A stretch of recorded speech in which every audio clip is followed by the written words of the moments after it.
তো হ্যালো বন্ধুরা, সবাইকে স্বাগত জানাই আমার চ্যানেলে আর একটা নতুন ভিডিওতে। তো আজ আমরা করতে চলেছি ড্রাগন ফলে পরাগশন যোগ, তাকে আপনার ফল খুবই সুস্থ সাধারণভাবে হয়। যেমন কি দেখতে পাচ্ছেন আমার গাছটা খুবই ছোট, কিন্তু আজ আমরা এই ড্রাগন ফলে পরাগ সংযোগ করব।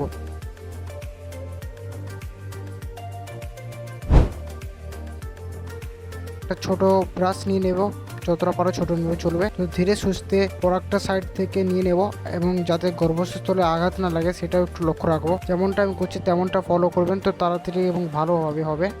যদি আপনাদের কাছে ব্রাশ না থাকে তাহলে আপনারা এটা হাত দিয়েও করতে পারেন।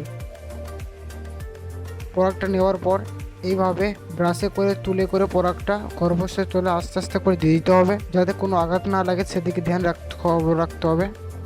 পরাগটা গর্ভস্থলে দেওয়ার পর কিছুটা এমনটা দেখতে লাগবে, যেটা আপনাকে খুবই সৌন্দর্যময় লাগবে। ভিডিওটা দেখে যদি আপনার কোনো উপকার হয়ে থাকে তাহলে একটা লাইক করে দেবেন।